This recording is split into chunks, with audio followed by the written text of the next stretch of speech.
যে ভগবান কুরুক্ষেত্রের মাঠে দাঁড়িয়ে বললেন পরিত্রাণায় সাধু নাম বিনাশায় চ দুষ্কৃতম ধর্ম সংস্থাপনার্থায় সম্ভবামি যুগে যুগে। এই তিনটে কারণের জন্য ভগবান আসে মাগো। প্রথম কারণ সাধুদের পরিত্রাণ করতে, দ্বিতীয় কারণ দুষ্টের দমন করতে, আর 3 নম্বর কারণ ধর্মকে প্রতিষ্ঠা করতে। সম্ভবামি যুগে যুগে। তাহলে আজ থেকে 540 বছর আগে ভগবান এলেন দুরাচারী আমার মতো পাপাচারী জীবকে পতিত পাবন পতিত জীবকে উদ্ধার করবার জন্য তিনি নেমে আসছেন। হরি বল। মহাজন কি বলছেন? কলি ঘোর তিমিরে গরাসল জগজনে ধর্ম করম রহু দূর। তাহলে আগে কে এলেন? আগে এলেন নিত্যানন্দ প্রভু। হরি বল। আগে জগৎগুরু, জগৎগুরু এলেন। গুরু এসে কি করে না, গুরু ভগবানকে চিনিয়ে দেন। কিভাবে ভগবানের ভজন করবে, কিভাবে ভগবানকে ডাকবে, কিভাবে ভগবানের সঙ্গে সম্বন্ধ সম্পর্ক স্থাপন করবে, এটার জন্যই গুরু দরকার বাবা। এটার জন্যই গুরু দরকার। অসাধনে চিন্তামণি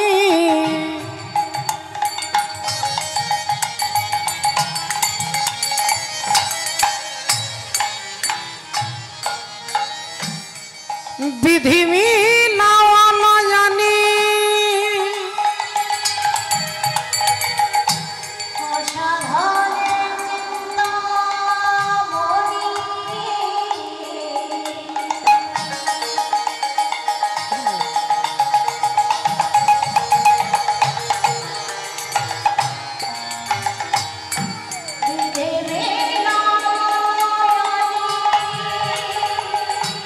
আমার গোরা বড়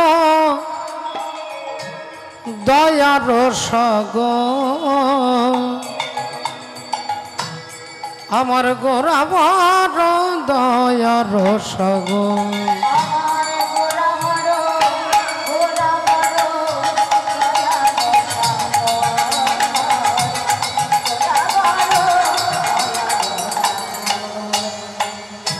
আমি এমন দয়াল আর দেখি নাই,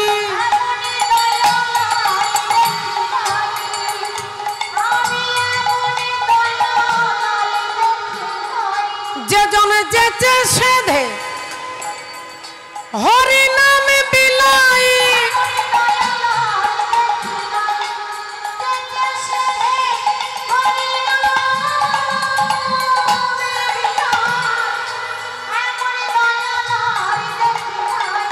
ও গো গোরা বড় দয়ার সাগর, আমার গোরা বড় দয়ার সাগর।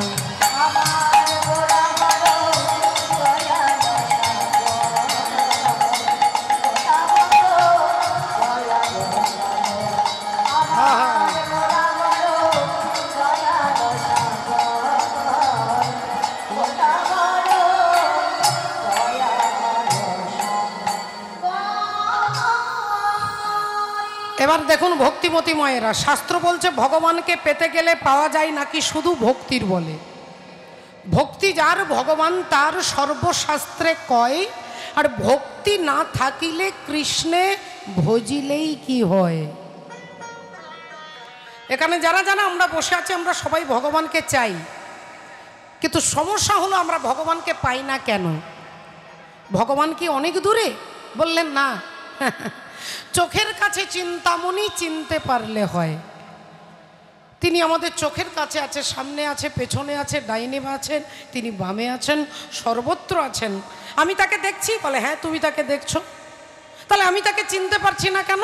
বলে তোমার ভেতরে অহংকার আছে। এই ভেতরে অহংকার আছে বলে ভগবানকে দেখেও আমরা চিনতে পারি না বাবা। তিনি আমার থেকে অনেক দূরে নয়, আমার চোখের কাছে আছে, আমি তাকে দেখেও চিনতে পারছি না। কারণ হচ্ছে অহংকার। যেদিন আমি জন্ম নিয়েছি আমার সাথে সাথেই অহংকারও জন্ম নিয়েছে, কিন্তু যখন ছোট ছিলাম অহংকার তখন সুপ্ত ছিল। ধীরে ধীরে এই জড় জগতের কাজ করতে করতে অহংকার মাথা চাড়া দিয়ে উঠেছে। এই তখন আমি ভগবানকে দেখেও চিনতে পারছি না। বলে তাহলে উপায়? না উপায় হচ্ছে সাধু সঙ্গ সর্বশাস্ত্রে কয় লবমাত্র সাধু সঙ্গ জীবের সর্বসিদ্ধি হয়। ফলে সাধু সঙ্গ কীরকম? সাধুর সাথে এই তো গতকাল থেকে হরিবোল, পরশু থেকে গুরুদেব আপনাদের এসেছিলেন, হরিবোল সাধু এসেছিলেন, তার সঙ্গে অনেক থেকেছি, তার হাতে ধরে গল্প করেছি, তার পায়ের কাছে বসেছিলাম। কই আমার তো সর্বসিদ্ধি হচ্ছে না, অথচ শাস্ত্র বলছে সাধু সঙ্গ সর্বশাস্ত্রে কয় লবমাত্র সাধু সঙ্গ। লব লওয়া মাত্র নয়, করা মাত্র নয়, লব মানে সঙ্গে সঙ্গে সর্বসিদ্ধি হয়। তাহলে আমার হলো না কেন? আমি তো সাধুর পায়ের তলায় বসেছিলাম, আমি তো সাধুকে ছুঁয়েছিলাম। বলে সাধুকে ছুঁয়ে থাকা সাধু সঙ্গ নয়, আর সাধুর হাতে ধরে ঘুরে বেড়ালে সাধু সঙ্গ নয়। এরকম অনেক বড় বড় প্রাচীন প্রাচীন সাধু দেখতে পাবেন গঙ্গাসাগরে গেলে। যারা কুম্ভ মেলায় গিয়েছিলেন অনেক প্রাচীন প্রাচীন সাধু দেখেছেন। সাধুদের মাথায় জটা দেখেছেন।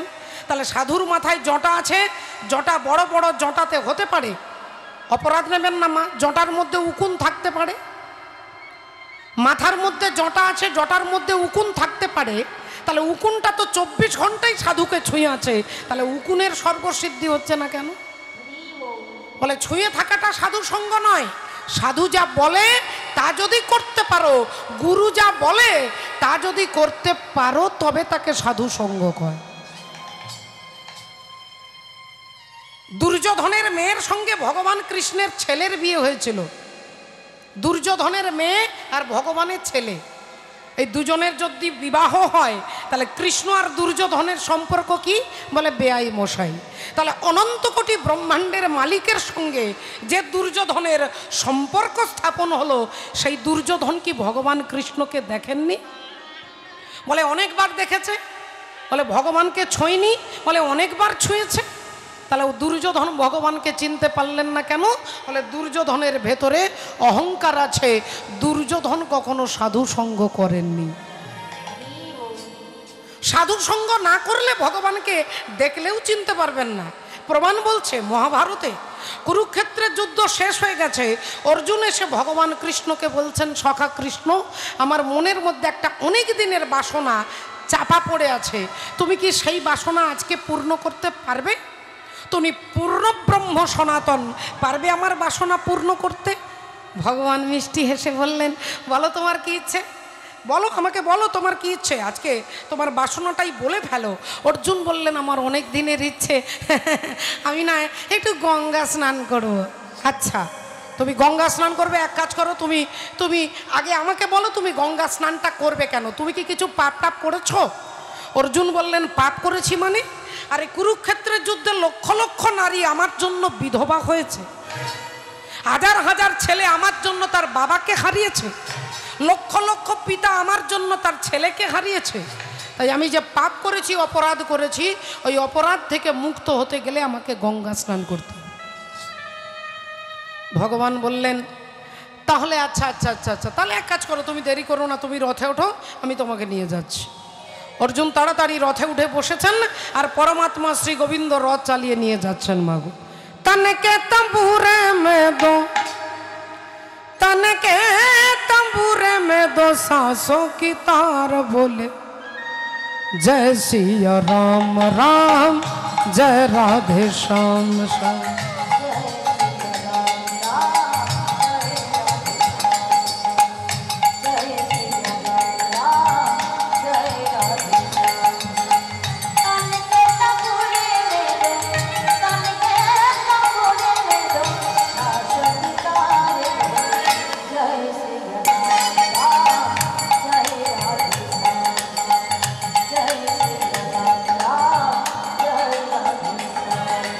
अब तो इस तन के मंदिर में,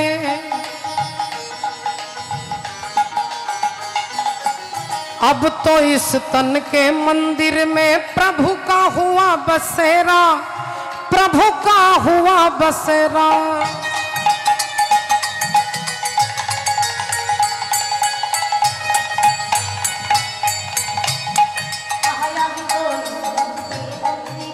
प्रभु का हुआ बसेरा, मगन हुआ मन मेरा छूटा जन्म जन्म का फेरा, जन्म जन्म का फेरा। मन की मुरलियों में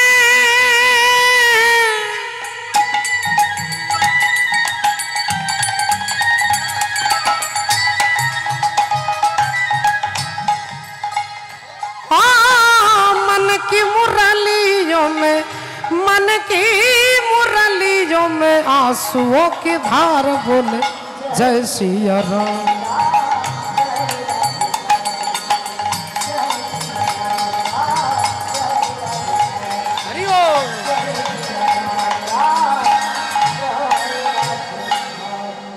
দাঁড়াও দাঁড়াও দাঁড়াও, দাঁড়িয়ে যাও দাঁড়িয়ে যাও, কৃষ্ণ দাঁড়িয়ে যাও। ভগবান রথ দাঁড় করিয়েছেন। অর্জুন এক লাফে নেমে নিচে দাঁড়িয়ে বললেন, কৃষ্ণ আমার জন্য একটুক্ষণ দাঁড়াও, আমি এক্ষুনি 3টে ডুব দিয়ে আবার তোমার রথে ফিরে যাব। এই বলে অর্জুন ছুটতে ছুটতে গঙ্গার ঘাটে গিয়ে দাঁড়িয়েছেন। আর যেই অর্জুন দাঁড়িয়েছেন অমনি চমকে উঠলেন, এ কি? দেখলেন যে ঘাটে স্নান করবে সে ঘাটেই একটা মোড়া ভেসে যাচ্ছে। মাগো, একটা মোড়া ভেসে যাচ্ছে। আর ওই মরাটাকে দেখে অর্জুনের প্রচন্ড ঘৃণা হলো। ছি ছি ছি ছি ছি ছি, আমি যে ঘাটে স্নান করব সেই ঘাটেই মরা ভেসে যাচ্ছে। তাহলে এক কাজ করি মরাটা ভেসে যাক, তারপরে আমি স্নান করব। ততক্ষণ আমি উল্টো দিকে মুখটা ঘুরিয়ে নিই। অর্জুন উল্টো দিকে মুখ ঘুরিয়ে দাঁড়িয়ে আছে, মরাটা জলে ভেসে যাচ্ছে। আর ভগবান কোনো কাজ নিজের হাতে করে না, সব রিমোটে কাজ হয়ে যায়। মা এখন ভগবানও দুটো শৃগাল পাঠিয়ে দিয়েছে, একটা একটু ছোট একটা একটু বড়। তা ছোট্ট শৃগাল তার দাদাকে বলছে, দাদা দাদা দাদা আজ 3 দিন হয়ে গেল দাদা, ও দাদা দেখো না কোথাও কোনো খাবার পাওয়া যাচ্ছে না, খুব খিদে পেয়েছে, দেখো না কোনো খাবার পাওয়া যায় কি না। দাদা বলল, তোরও খিদে পেয়েছে আমারও পেয়েছে, কি করি বলতো? কার মুখ দেখে উঠছি আজ 3 দিন কপালে কোনো খাবার জুটছে না। এই কথা বলতে বলতে দাদা দেখতে পেয়েছে গঙ্গার জলে মোড়াটা ভেসে যাচ্ছে। দাদা লাফিয়ে উঠেছে, ভাই ওই দেখ গঙ্গার জলে মোড়া ভেসে দেয়। অমনি দুজনে ছুটে গিয়ে দাঁত দিয়ে মোড়াটাকে কামড়ে একবারে টেনে তুলেছে আনন্দে। আর অর্জুন ভাবছে এখানে দাঁড়িয়ে সময় নষ্ট করব না, অন্য ঘাটে চলে যাই। অর্জুন অন্য ঘাটে যাবে বলে পাটা বাড়িয়েছে, আর ছোট শৃগাল মোড়াটাকে খাবে বলে মুখটা বাড়িয়েছেন। যেই মুখটা বাড়িয়েছে অমনি বড় শৃগালটা বলছে, ভাই একটু দাঁড়িয়ে যা, একটু দাঁড়িয়ে যা, তুইও খাবি আমিও খাবো, তোরও পেট ভরবে আমারও ভরবে, কিন্তু তার আগে মরাটাকে দেখে নেবো এটা খাওয়া যাবে কি না। তা কি কি কি কি পরীক্ষা করবে দাদা, তাড়াতাড়ি করো, আমি আর পারছি না। দাদা বললেন, দাঁড়া 3টে জায়গার গন্ধ নেব, এই কানে আর মুখে আর এই বুকে, এই 3টে জায়গার গন্ধ নিয়ে তারপরে আমরা খাওয়া শুরু করব। তা নাও দাদা তাড়াতাড়ি কি করবে করো। দাদা 3টে জায়গার গন্ধ নিয়ে ভাইকে বলছে, ভাই আমাদের ভাগ্যটা খুব খারাপ, এই মোড়া খাওয়া যাবে না। কেন খাওয়া যাবে না? আমরা সারা জীবন মোড়া খাই, আমরা সারাটা জীবন মোড়া খাই, তাহলে এই মোড়া খাওয়া যাবে না কেন? দাদা বললেন, ভাই এর কানে গন্ধ নিয়ে দেখলাম এই লোকটার মৃত্যু পর্যন্ত গুরু দীক্ষা হয় নাই। যতদিন জীবের গুরুকরণ নাহি হয়, পশু বলি সেই প্রাণীকে জানিবে নিশ্চয়। এর কানে গন্ধ নিয়ে দেখলাম লোকটার গুরু দীক্ষা হয়নি। দাদা তাহলে এর মুখে গন্ধ নিতে গেলে কেন?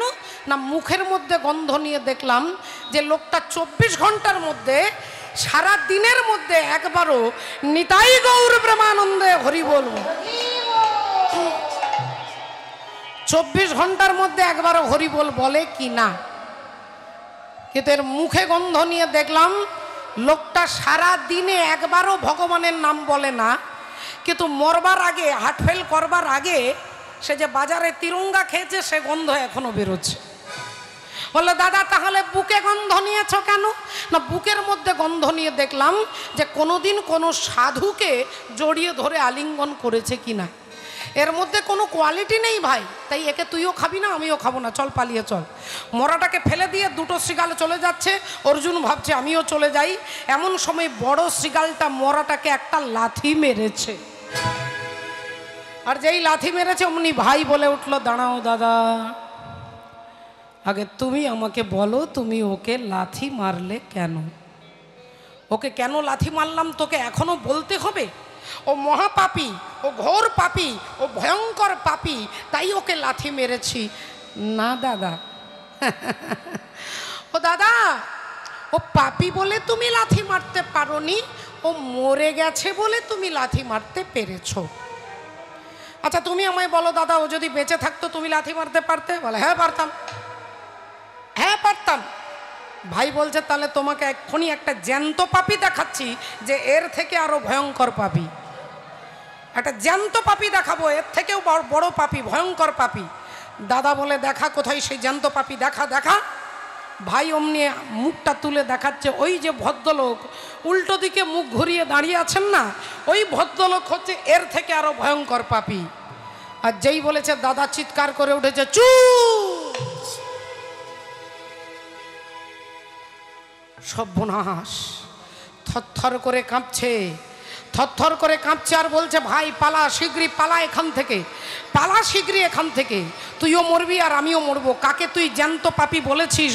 ওই ভদ্রলোককে তুই চিনিস না, তাই তোর মুখ দিয়ে এ কথা বেরিয়ে গেছে। শীঘ্রই পালা এখান থেকে। উনি শৃগাল কুকুরের ভাষা বুঝতে পারে, যদি তোর কথাটা তিনি শুনতে পেয়েছে তাহলে তোকেও মারবে আমাকেও মারবে, শীঘ্রই পালা। ভাই বলল, দাদা এত ভয় পেয়ে যাচ্ছ কেন? এত ভয় পাবার কি আছে? কি এমন বলেছি? বলল, তুই কাকে জ্যান্ত পাপী বলেছিস তুই তাকে চিনিস? ভাই বলল, খুব ভালো করে চিনি। না, তুই চিনিস না। যদি তুই চিনতিস ওনাকে, উনি কে, যদি তুই তাকে তার মুখটা দেখতিস তাহলে তুই এ কথা বলতে পারতিস না। ভাই বলল, দাদা আমি শুধু ওনাকে চিনি না, উনি যে খানদানে জন্মগ্রহণ করেছে আমি তাদের সবাইকে চিনি। উনি যে বংশে জন্মগ্রহণ করেছে সেই বংশের নাম চন্দ্রবংশ, আর চন্দ্রবংশের প্রথম পুরুষ হচ্ছে পরমাত্মা ভগবান শ্রী বিষ্ণু। বিষ্ণুর নাভি থেকে সৃষ্টি হলো ব্রহ্মা।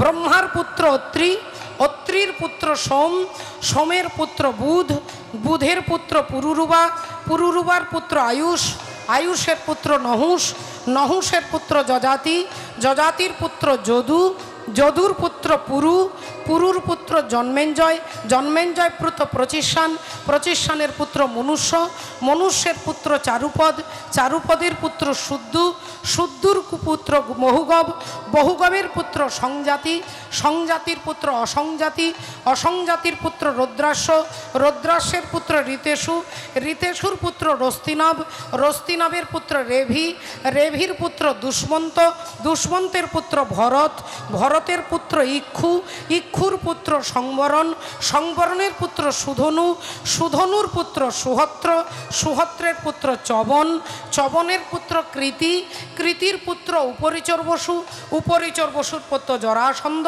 জরাসন্ধের পুত্র সহদেব, সহদেবের পুত্র সোমাপি, সোমাপির পুত্র কুকু, কুকুর পুত্র জন্নু, জন্নুর পুত্র সুরত, সুরতের পুত্র বিদুরথ, বিদুরথের পুত্র রাধিক, রাধিকের পুত্র অযুতায়ু, অযুতায়ুর পুত্র অক্রধন, অক্রধনের পুত্র দেবতিথি, দেবতিথির পুত্র ঋক, ঋকের পুত্র দিলীপ, দিলীপের পুত্র প্রতীপ, প্রতীপের পুত্র শান্তনু, শান্তনুর পুত্র বিচিত্রবীর্য, আর বিচিত্রবীর্যের পুত্র একমাত্র পাপী যিনি হলেন অর্জুন। পাণ্ডুর পুত্র হচ্ছে অর্জুন, বিচিত্রবীর্যের পুত্র পাণ্ডু, আর পাণ্ডুর নন্দন যিনি উল্টো দিকে মুখ ঘুরিয়ে দাঁড়িয়ে আছে তিনি আর কেউ নয়, তিনি হলেন অর্জুন। আর যেই বলেছে অর্জুন অমনি অর্জুনের প্রেস্টিজে লেগেছে, গদাটা তুলেছে। হ্যাঁ, তোর এত বড় সাহস, এত বড় সাহস, তুই কিনা আমাকে একটা সামান্য বনের পশু হয়ে আমাকে জ্যান্ত পাপী বলিস তুই? অর্জুন গদাটা তুলেছে মারবে বলে, শ্রীগাল অমনি ছুটে এসেছে, অর্জুন ঠাকুর, অর্জুন ঠাকুর আপনি আমায় মারবেন?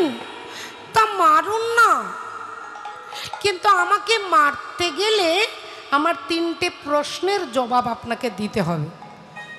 বল তোর কি প্রশ্ন, বল, বল তোর কি প্রশ্ন, বল শীঘ্রই বল, তারপরে তুই মরবি। শ্রীগাল বললেন, আমার প্রথম প্রশ্ন, আপনি এখানে কেন এসেছেন? অর্জুন বললেন, ওরে মূর্খ শ্রীগাল, আমি এখানে কেন এসেছি জানিস না? আমি গঙ্গা স্নান করতে এসেছি।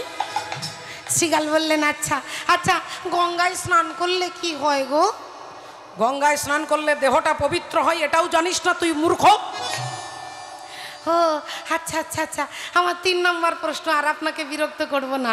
যে জলে স্নান করলে দেহটা পবিত্র হয়, অর্জুন ঠাকুর এই গঙ্গার সৃষ্টি কোথা থেকে হয়? ওরে মূর্খ, ওরে মূঢ়, ওরে অজ্ঞানী, ওরে নীচ, ওরে পশু, তুই কি করে জানবি যে এই গঙ্গার সৃষ্টি গোবিন্দের চরণ থেকে হয়? হ্যাঁ, তুই কি করে জানবি যে এই গঙ্গার সৃষ্টি গোবিন্দের চরণ থেকে? শ্রীগাল বললেন, অর্জুন ঠাকুর মাফ করবেন, কিছু মনে করবেন না, আপনি কমপক্ষে আমাকে 10 বার মূর্খ বলেছেন, কিন্তু আপনার উত্তর শুনে মনে হলো আমার থেকে আপনি ডবল মূর্খ। তাহলে কেন না, আপনি জানেন যে গোবিন্দের চরণ থেকে গঙ্গার সৃষ্টি, তাহলে আপনি কত বড় জ্ঞান পাপী। যোগী যারে যোগে পাই না, আরে ঋষি যারে ধ্যানে পাই না। অর্জুন ঠাকুর, যোগী যারে যোগে পাই না, ঋষি যারে ধ্যানে পাই না, অনন্ত কোটি জীব যাকে পাওয়ার জন্য সাধনা করে, এহেন সৃষ্টিধর হরি, যার চরণ থেকে পতিত পাবনী গঙ্গার সৃষ্টি, সেই ভগবান আপনার রথে বসে আছেন। আর আপনি কত বড় মূর্খ যে তার চরণ ছেড়ে দিয়ে গঙ্গায় ডুব দিতে এসেছেন। তাই ভগবানের চরণ ছেড়ে যে গঙ্গায় ডুব দিতে যায়, তার সমান মূর্খ স্বর্গমর্ত পাতালে নাই। এবার আপনি আমাকে মারুন অর্জুন ঠাকুর, আপনার অনেক দেরি হয়ে গেছে, আপনি আমাকে মারুন। অর্জুন কি আর মারবে? গদাটা ফেলে দিয়ে হাত জোড় করে শ্রীগালকে প্রণাম করছেন, হাত জোড় করে শ্রীগালকে প্রণাম করছেন। কানতে কানতে ছুটে গেছে রথাগ্রে, যেখানে ভগবান বসে আছেন। চরণের ওপরে আরেকটা চরণ তুলে অর্জুন গিয়ে চরণটা জড়িয়ে ধরেছে, কাঁদছে। ভগবান বললেন, সে কি অর্জুন, এখনো তোমার স্নান হয়নি? এখনো স্নান করনি? এত সময় হয়ে গেল? অর্জুন বললেন, ও আচ্ছা, এতক্ষণ পরে বুঝতে পারলাম সব তোমার ষড়যন্ত্র, সব তোমার ষড়যন্ত্র। তুমি 2টো শ্রীগাল পাঠিয়েছ আমাকে চেতনা দেওয়ার জন্য, আমাকে চেতনা দেওয়ার জন্য তুমি 2টো শ্রীগাল পাঠিয়েছ। শ্রীগালের কথা শুনে অর্জুনের চেতনা ফিরে এলো। তাই সাধু সঙ্গ না করলে জীব পরমাত্মাকে চিনতে পারবে না। এই কারণে চৈতন্য ভগবান সংকীর্তন, ভক্তদের সঙ্গে হরিনাম, আপনারা 1 মাস ধরে এই নিয়ম সেবা মাসে সবাই পালন করেছেন। এর মূল্য আমরা কেউ দিতে পারবো না, কিন্তু অন্তর্যামী ভগবান এর মূল্য আপনাদের অবশ্যই দেবেন। তাই কলিযুগ পাবন অবতার চৈতন্য মহাপ্রভু বললেন, হরিনাম ছাড়া জীবের আর কোনো গতি নাই। হাসি মাখা বদনে আর ছলো ছলো নয়নে, ওগো আনন্দ কাননে মন ভ্রময় নিবার। একবার হরি বলো মনে রে আমার হরি।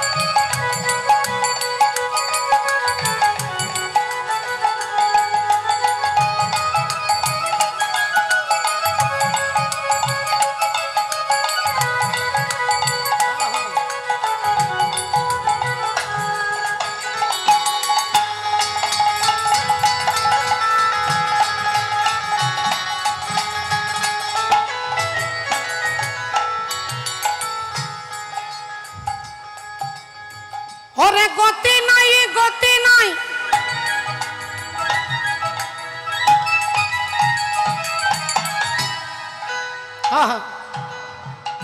এই হরি নাম ছাড়া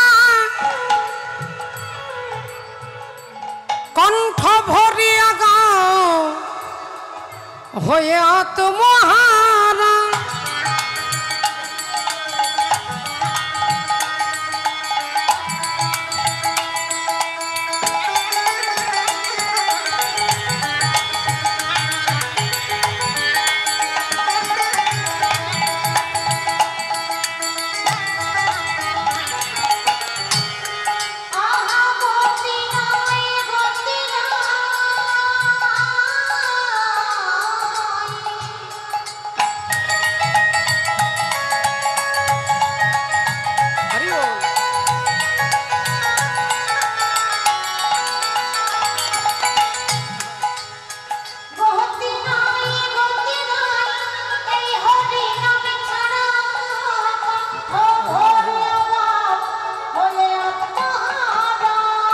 বলি ওই দেখো শ্মশানে কিবা রাত্রি দিনে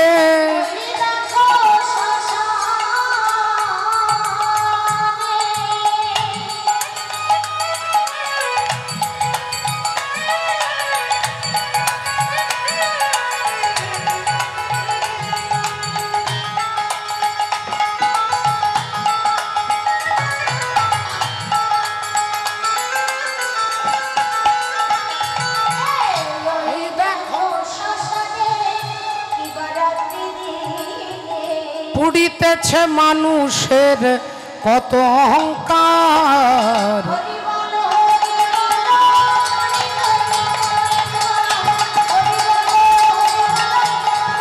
নিতাই গৌর সীতানাথ ব্রহ্মানন্দে হরি হরি বল হরি বল হরি বল।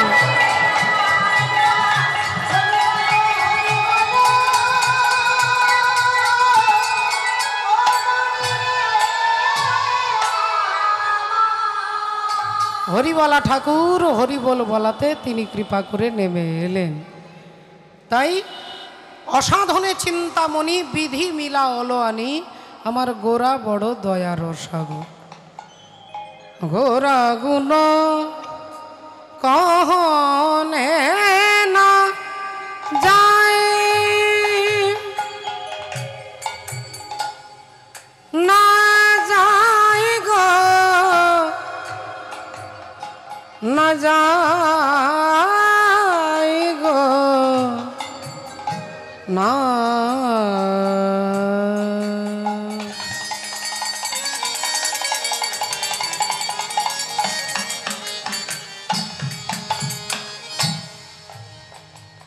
আমার ঘোরা গুণ কহনে না যায় যায় গো যায় গো যায় ঘোরা গুণ কহনে না যায়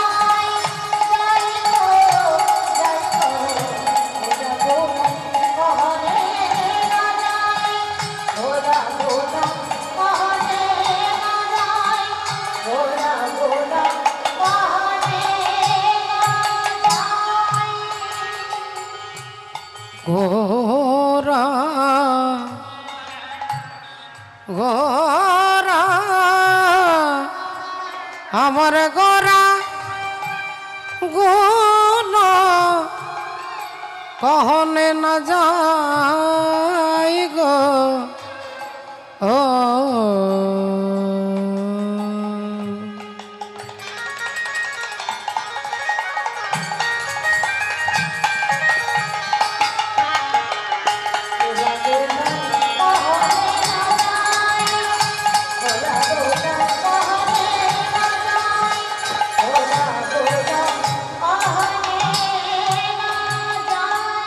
কত শত আনন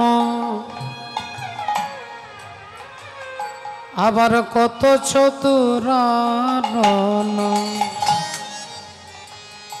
বরণিয়া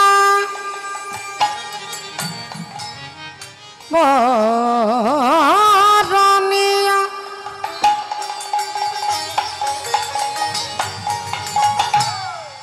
বরণিয়া और नहीं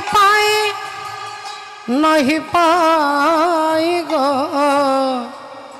पाए गो पाए गो पाए घोरा गुण कहने न जाए घोरा गुण कहने न जाए घोरा गुण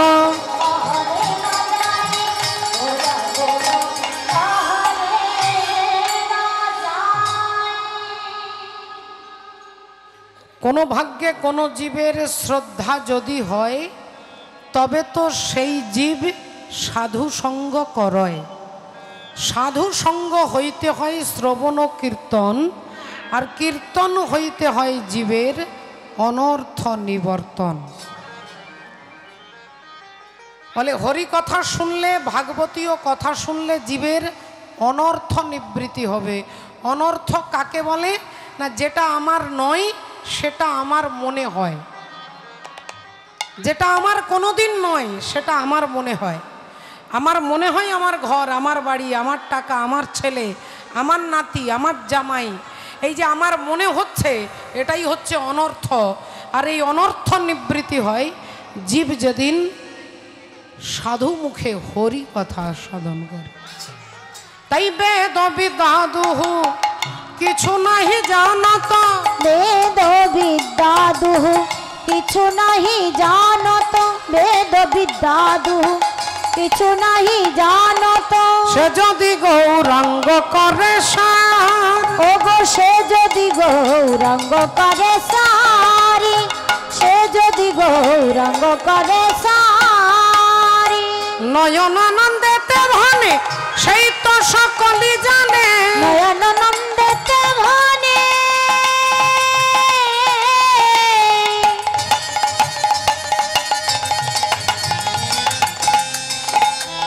আমারি গোরা রে, গোরা রে,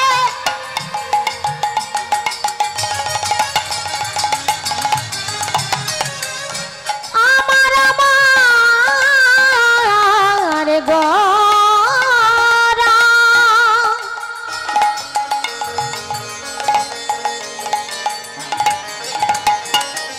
আমার আমার গোরা।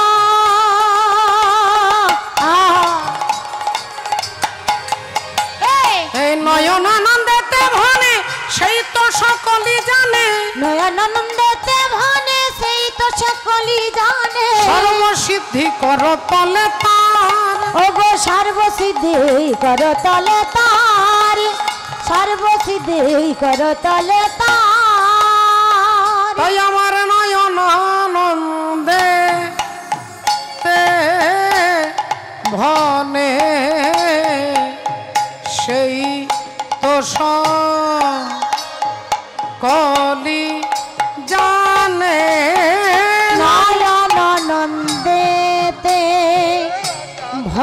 আজকে ভগবান শ্রীকৃষ্ণচন্দ্র মাত্র 6 দিন বয়সে, মাত্র 6 দিনের ছেলে ভগবান, সেই ভগবান শ্রীকৃষ্ণের লীলা অবলম্বনে আজকে আমরা শুনব যে তিনি কিভাবে ভক্তকে কৃপা করেন, রক্ষা করেন, আর কিভাবে তিনি অসুরকে দমন করেন।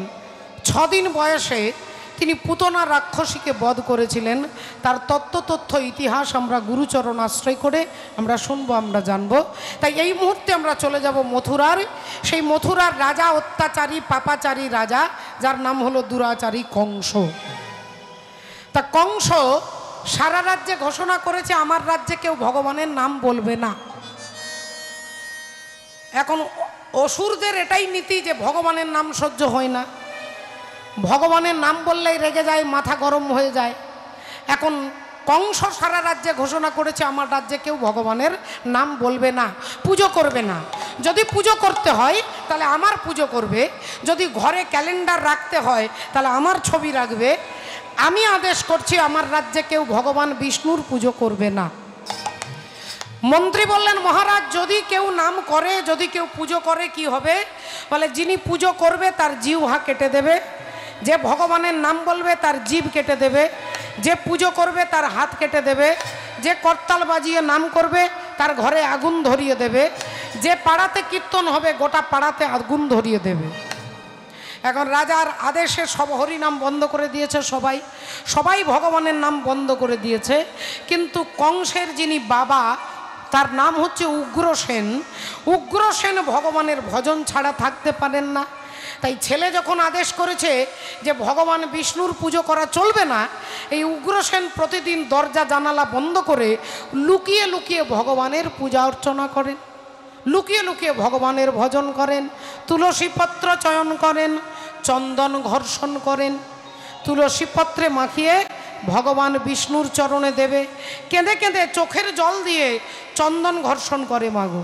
লুকিয়ে লুকিয়ে একদিন পুজো করছে, শ্রীকৃষ্ণ গোবিন্দ হরে মুরারে, হে নাথ নারায়ণ বাসুদেব। শ্রীকৃষ্ণ গোবিন্দ হরে মুরারে, হে নাথ নারায়ণ বাসুদেব। শ্রী কৃষ্ণ গোবিন্দ হরে মুরারে, হে নাথ নারায়ণ বাসুদেব। শ্রী কৃষ্ণ গোবিন্দ হরে মুরারে, হে নাথ নারায়ণ বাসুদেব। একমাত্র স্বামী সখা हमारे, একমাত্র স্বামী সখা हमारे, हे नाथ नारायण वासुदेव। শ্রী কৃষ্ণ গোবিন্দ হরে মুরারে, হে নাথ নারায়ণ বাসুদেব। हे नाथ नारायण वासुदेव। হে নাথ নারায়ণ বাসুদেব, হে নাথ নারায়ণ বাসুদেব, হে নাথ নারায়ণ বাসুদেব। দরজা জানালা বন্ধ করে লুকিয়ে লুকিয়ে ভগবান বিষ্ণুর চরণে তুলসী পত্র দিচ্ছেন। আর দুরাচারী কংস খবর পেয়েছে আমার বাবা প্রতিদিন এই সময়ে দরজা জানালা বন্ধ করে কি করে আমাকে দেখতে হবে। দরজায় মেরেছে লাথি, বাবা। আর যেই দরজায় লাথি মেরেছে দরজা ভেঙে গেছে, দেখছে উগ্রসেন ভগবান বিষ্ণুর পদপ্রান্তে বসে আছেন। সঙ্গে সঙ্গে কংস চিৎকার করতে করতে বাবার কাছে এসে বললেন, তোমার এত বড় স্পর্ধা, আমার রাজ্য থেকে আমার বাড়িতে থেকে আমারই আদেশের বিরুদ্ধাচরণ করো। এই কে আছিস? এক্ষুনি আমার বাবাকে ঘাড়ে ধরে টানতে টানতে কারাগারে বন্দি করে দে। কংসের কর্মচারী এসে উগ্রসেনকে টানতে টানতে নিয়ে যাচ্ছে। উগ্রসেন হাসতে হাসতে জেলে যাচ্ছে। দেখুন হরি বল। জেলে যাওয়ার আগে কত মানুষের হার্ট অ্যাটাক হয়ে যায়, হার্টের যন্ত্রণা শুরু হয়ে যায়, মাথা ঘোরে, ব্লাড প্রেশার কারোর হাই হয়ে যায়, কারোর লো হয়ে যায়। উগ্রসেন আনন্দে যাচ্ছে, বলছে দাঁড়াও দাঁড়াও বাবা, আমি তোমাদের সঙ্গে কারাগারে যাব, তবে একটু দাঁড়াও, আমি আমার ছেলের সঙ্গে একটা কথা বলতে চাই। কংসের কাছে এসে দাঁড়িয়ে বললেন, বাবা তুই আমাকে কোথায় পাঠাচ্ছিস? তুই আমাকে কোথায় পাঠাচ্ছিস বাবা? কংস বললেন, তোমাকে কারাগারে পাঠাচ্ছি। উগ্রসেন বললেন, ওটাই তো আমি জানতে চাইছি, কারাগারে? কারাগারে। কংস বললেন, আরে বাবা তোমাকে কারাগারে পাঠাচ্ছি। উগ্রসেন বলছে, আবার বলছে কারাগারে,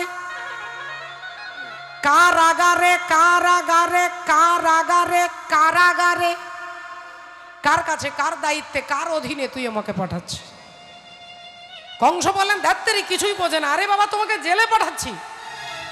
উগ্রসেন বললেন, তোর কল্যাণ হোক বাবা, এতদিন আমি জেলে ছিলাম, আজকে তুই আমাকে মুক্ত করে দিয়েছিস। কংস অবাক হয়ে বাবার দিকে তাকিয়ে হাসতে হাসতে বলছে, মাথা খারাপ হয়ে গেছে, বয়স হয়ে গেছে তো। এতদিন তুমি সংসারে ছিলে, আজকে তোমাকে জেলে পাঠাচ্ছি। উগ্রসেন বললেন, না এতদিন জেলে ছিলাম, আজকে তুই মুক্ত করে দিয়েছিস। তাহলে উগ্রসেন আমাদের সংসারটাকেই কারাগার বলছে কেন? সংসারে আমার যখন ইচ্ছে টিভি দেখতে পারি, যখন ইচ্ছে বাইরে বেরোতে পারি, বাজার যেতে পারি, কিন্তু উগ্রসেন এই সংসারটাকে কারাগার বলছে কেন? এই কারাগারে আপনার দেহটা মুক্ত, কিন্তু আপনার মনটা বদ্ধ। আপনার মনটা মুক্ত নয়, দেহটা মুক্ত, মনটা বদ্ধ। আপনি চাইলেও ভগবানের ভজন করতে পারবেন না। আপনার নাতি আপনার কোলে এসে ঝাঁপিয়ে পড়বে, আপনার বাড়িতে আত্মীয় কুটুম চলে আসবে, আপনি ভাবছেন একটু দীক্ষা নেব, একটু ভজন সাধন করব, তখনই বাড়িতে একটা দুর্ঘটনা ঘটবে। একটু বৃন্দাবনে যাব, ওখানে নিয়ম সেবার ব্রত পালন করব, তখনই বাড়িতে একটা দুর্ঘটনা ঘটবে। এই সংসার আপনাকে ভগবানের ভজন করতে দেবে না। তাই উগ্রসেন বলছে, এতদিন কারাগারে ছিলাম, আজ তুই আমাকে মুক্ত করে দিয়েছিস। আজ আমার দেহটা বদ্ধ থাকবে, কারাগারের লোহার দরজার ভেতরে এই দেহটা থাকবে, কিন্তু ওখানে আমার মনটা বদ্ধ থাকবে না। ওখানে ওই কারাগারের অন্ধকারে কারাগারে বসে আমি জোরে জোরে নয়, আমি মনে মনে নাম বলিব, আমি মনে মনে নামে বলিব, আমি মনে মনে হরি নাম বলিব, আমি মনে মনে হরি নাম বলিব। সকলে জ্বালা জুড়াইব আমি মনে মনে হরি নাম বলিব সকল জ্বালা জুড়াইব মনে মনে নাম বলিব। ওই কারাগারে বসে আমি 24 ঘন্টা ভগবানের নামটা বলতে পারবো, তাই তুই আমাকে মুক্ত করে দিয়েছিস। উগ্রসেন কারাগারে চলে গেলেন, মন্ত্রী কানে কানে বলছেন, মহারাজ কাজটা আপনি ভালো করলেন না। আপনি তো আপনার বাবাকে জেলে পাঠিয়ে দিলেন, সাধারণ পাবলিক কি মনে করবে? যারা ভক্ত আছে তারা ভাববে যে কংস যদি নিজের বাবাকে জেলে পাঠায় তাহলে